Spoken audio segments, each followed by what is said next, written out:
भंडाऱ्यातून एक धक्कादायक प्रकार समोर आला आहे. महिलेच्या घरात घुसून विनयभंगाचा प्रयत्न झाल्याचा गंभीर आरोप असतानाही पोलिसांनी सुरुवातीला फक्त एनसी दाखल केल्याचा आरोप पीडितेकडून करण्यात आलाय. या प्रकरणामुळे लाखनी पोलीस स्टेशनच्या कार्यपद्धतीवर गंभीर प्रश्नचिन्ह निर्माण झाले आहेत. ही घटना भंडारा जिल्ह्यातील लाखनी परिसरात घडली. मिळालेल्या माहितीनुसार महाजन मोहल्ला परिसरात राहणाऱ्या एका महिलेच्या घरात रात्रीच्या सुमारास शेजारीच राहणारा आरोपी कुंदन गिरेपुंजे जबरदस्तीने दरवाजा तोडून आत शिरला. महिलेच्या आरोपानुसार आरोपीने तिच्यासोबत अश्लील चाळे करत जबरदस्ती करण्याचा प्रयत्न केला. महिलेने आरडाओरड केल्यावर तिचा पती मदतीला धावत आला. मात्र त्यानंतर आरोपीने उलट तिच्या पतीवरच हल्ला करत छाती आणि पोटावर मारहाण केल्याचा आरोप आहे.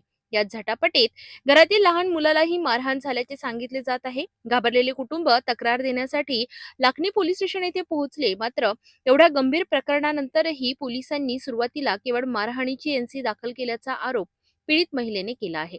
पीडित महिलेने वरिष्ठ अधिकाऱ्यांकडे तक्रार केल्यानंतर जवळपास 10 दिवसांनी आरोपी विरुद्ध विनयभंगाचा गुन्हा दाखल करण्यात आला. मात्र अद्यापही आरोपी मोकाट फिरत असल्याने नागरिकांमध्ये संताप व्यक्त केला जात आहे. त्यापेक्षाही गंभीर आरोप म्हणजे गुन्हा दाखल झाल्यानंतरही पोलिसांकडून पीडित महिलेवर बयान बदलण्यासाठी दबाव टाकला जात असल्याचा आरोप तिने केलाय. मी फिर्यादी राहणार लाखनी. गेल्या 3 तारखेला रात्रीच्या सुमारास आरोपी कुंदन गिरेपुंजे हा माझ्या घरात बळजबरीने प्रवेश करून मला अश्लील भाषेत शिवागाळ करून माझ्याशी बळजबरी करण्याचा प्रयत्न करत असताना त्याने मला पलंगावर पाडले. पण त्या क्षणी माझे पती मागून धावत आले आणि माझा कसाबसा बचाव केला.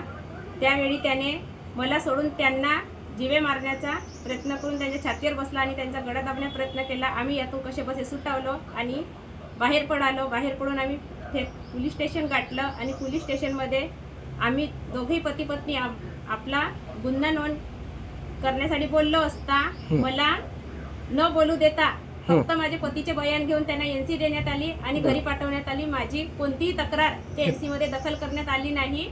परत मी वरिष्ठाकडे इकडे तिकडे मदत मागण्यास 8 दिवसापासून एकसारखी फिरत आहे आणि तेव्हा चालून 10 दिवसांनी माझी काल स्टेशनमध्ये FIR दर्ज झाली. ते पण ते FIR मध्ये मला बयान बदलवण्याचा मानसिक प्रेशर माझ्यावर त्याचे कर्मचारी टाकत होते. बरं, मला एक सांगा, ह्या दरम्यान पोलिसांकडून किंवा महिला पोलिसांकडून तुमच्यासोबत काही असभ्य वागणूक झाली आहे का? हो, महिला पोलिसांकडून जा तुला जो करायचा आहे तो करून घे, तुझा पती त्या दिवशी उघडा आला होता ना, अशा प्रकारचे बोलणं मला बोलत गेले. आणि तू आपलं बयान का बरं म्हणजे चेंज करत नाही, आम्ही जसं बोलतो तसं तू बयान दे. मी का बरं देऊ सर? मी आपल्या मनाप्रमाणे बयान घ्यायसाठी मी सरांना म्हटलं. सरांनी नाही म्हटलं तर मी ताडतडीने स्टेशनच्या बाहेर निघाली. पण परत पुन्हा त्यांनी मला बोलवलं आतमध्ये आणि माझ्या मनाप्रमाणे FIR दर्ज केली. तरी पण मला याचं समाधान झालं नाही, कारण आरोपी आताही मोकाट सुटलाच आहे आणि फिरत आहे. आणि त्याची मला मनामध्ये आणि माझ्या परिवाराला भीती निर्माण झाली. जर मला का नाही मिळालं नाही तर मी येत्या काही दिवसात पोलीस स्टेशन समोर आत्महत्या करेन सर. पीडित महिलेने स्पष्ट इशारा दिला आहे की तिला न्याय मिळाला नाही तर ती टोकाचे पाऊल उचलण्यास भाग पडेल. आता मोठा प्रश्न असा उभा राहतो की एवढ्या गंभीर प्रकरणात सुरुवातीला फक्त एनसी का दाखल करण्यात आली? आरोपीला अभय देणाऱ्यांवर कारवाई होणार का? आणि सर्वात महत्त्वाचे म्हणजे पीडित महिलेला न्याय मिळणार का? या संपूर्ण प्रकरणाकडे आता संपूर्ण जिल्ह्याचे लक्ष लागले आहे. परिचय सांगा. माझे नाव भाग्यश्री हेमराज काशीकर, राहणार लाखनी. मी फिर्यादीची नणद असून फिर्यादी ही माझ्याच गावामध्ये शेजारच्या मोहल्ल्यामध्ये राहत असून तिच्याशी 3/3/2026 आरोपी कुंदन कोमल गिरेपुंजे याने अमानवीय कृत्य, राक्षसी कृत्य केले आहे.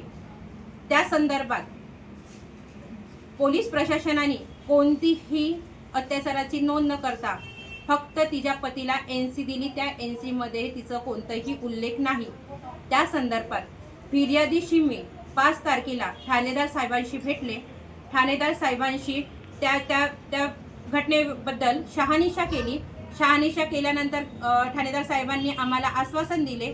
त्यानंतर आम्ही 2 दिवस थांबलो. 2 दिवस ओलांडल्यानंतर परत ठाणेदार साहेबांकडे गेलो.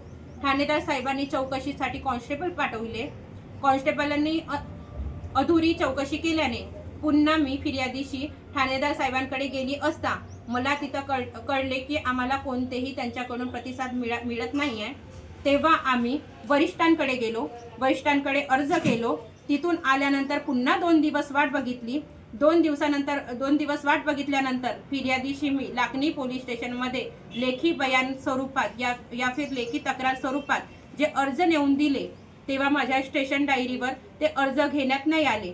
त्या संदर्भात आम्ही ठाणेदार साहेबांकडे गेलो. त्यांना आम्ही ओसी मागितली. ओसी मागितल्यानंतरची तक्रार करताना फिर्यादीशीची वागणूक झाली ती एखाद्या आरोपीप्रमाणे होती. तिला मानसिक दबाव आणण्याचा प्रयत्न करत होते. हे चुकीचे आहे. माझी प्रशासनाची हीच माग आहे की जी महिलांवर होणारे अत्याचार आहे, जे गैरवर्तणूक आहे आणि ती महिला जर अत्याचाराच्या विरुद्ध जे उभी होत आहे, तिला जे आरोपीसारखी वागणूक देण्यात येत आहे आणि प्रथमतः जी महिला कॉन्स्टेबल आहे तिने त्या महिलेला समजून घेतलं पाहिजे. तीच तिला दबाव टाकत आहे आणि ती तिच्यासोबत अभद्र व्यवहार करत आहे. हे चुकीचे आहे. प्रशासनाने याच्याकडे लक्ष दिले पाहिजे आणि योग्य ती कारवाई केली पाहिजे, अशी माझी मागणी आहे.